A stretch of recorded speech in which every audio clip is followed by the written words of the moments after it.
Hey friends, Kevin Gehring here, your Sacramento, Stockton area realtor and lender here with this week's weekly real estate report.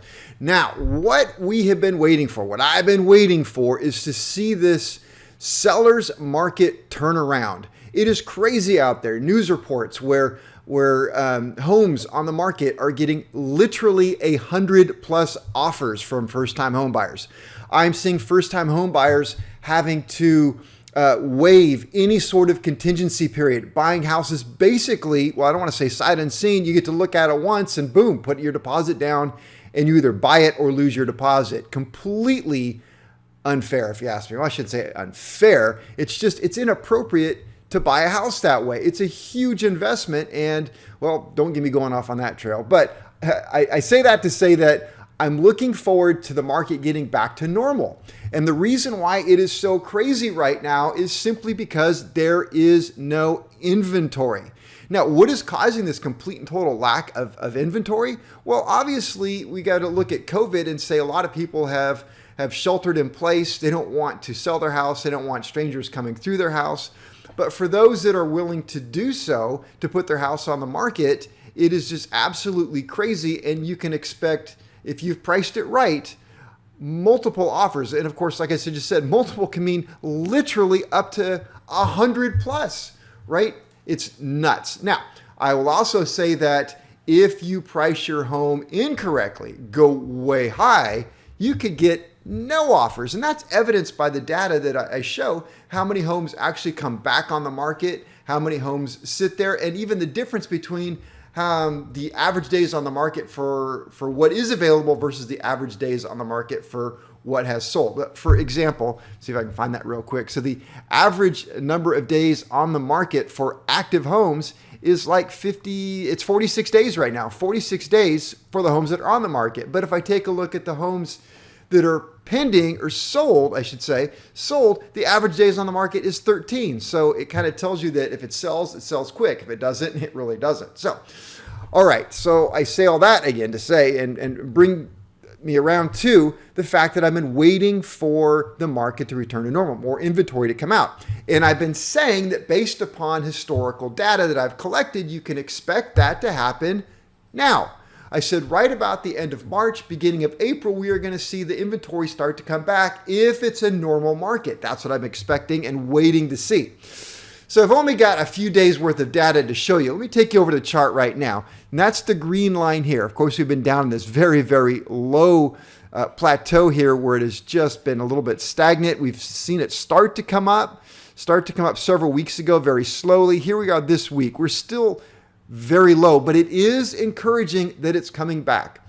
All right, so the big thing out there and what everybody's talking about is the number of potential foreclosures that are out there because of COVID, people not working. And that number is somewhere around 3 million homes in foreclosure. Now let's compare that to 2008, which was the big housing crash we had last time. Also about 3 million homes went into foreclosure. So same, right? Okay, but I have also been saying that I don't think that the government this time is going to allow that to happen, especially with a Democratic-run president and cabinet. And administration is the word I was looking for there. So I just don't think that's going to happen. Now, proof. There is a notice of proposed rulemaking, which has come out, and which means it isn't enacted yet. But here is what the government is talking about doing. All right. So before, if you got into foreclosure, there was really no precedence and the banks just kind of ran right over you and you had very few options that didn't work with you. And the government bailed them out, but not so much the homeowners. So here's what they're looking at doing.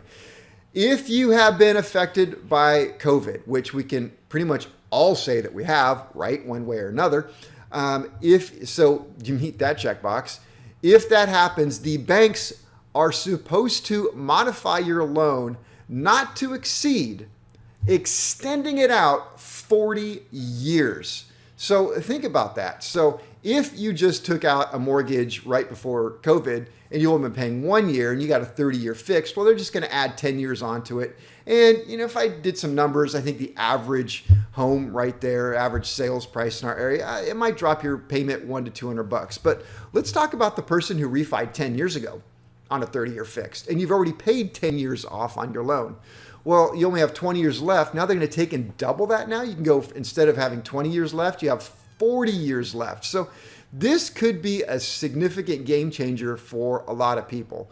And it could save a lot of foreclosures, and it could keep that inventory lower. Now, the other side to that is if it makes homes more affordable, then people can afford their home and they could potentially even consider selling and buying something different. A whole lot of things are possible with that.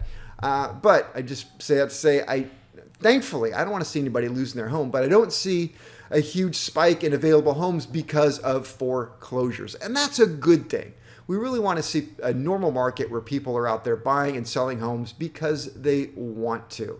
Now, something else that has come to mind, and this is a little bit morbid, but I have been talking to some people out there who are flippers, and they're always looking underneath rocks and wherever they can for homes that are vacant, nobody's living in them, a family hasn't decided what to do. There are a lot of available homes out there where, and I said I don't mean morbid, but people have passed away because of COVID. We do have a high morbidity rate. And there are a lot of vacant homes out there where the family still hasn't decided what to do with them yet. So we could see those coming back on the market or coming on the market and bringing inventory back up. So, hey, there's some hope if you're a first-time home buyer or, especially trying to get into your first home. So what else is going on looking at the chart? Well, as predicted, the pending sales just continue to go up and up and up. And I think the more we see the green line go up, the more available homes that come up, the more people are going to the pendings are going to go up, simply because there just isn't enough homes to go around. As evidenced by the 100 plus offers on homes priced under $400,000. It is absolutely nuts. So that is, again, driving up the median sales price. Now, interesting that it has been going up several thousand, up to usually about 5,000. I think one week we saw $20,000 in 1 week, but we had a correction last week. It came back down. Very interesting. But look where it went this week, back up. So, but of course, as I always say, I don't have all the data yet for this week. A lot of agents take a little bit of time to get their data brought in. So that's what's going on there. Let's talk about rates real quick. Hey, good news on the rate front. Rates actually went back down last week, according to Freddie Mac's average. So week before, we were at 3.18% at 0.7 of a point up front. This week, we dropped down to 3.13. Not a huge drop, but it's a move in the right direction for people wanting to refi or home buyers. So overall, I think that's looking fantastic, right? That's also with 0.7 of a point up front. I hear it is going to be a fabulously beautiful weekend weather out there this weekend. Hope you guys get a chance to go out and enjoy it. And I hope to see you here next week. Hey, if you like the video, please hit the like button. If you don't want to, don't, because I'm not the boss of you. But anyway, I appreciate you watching. Take care. Bye.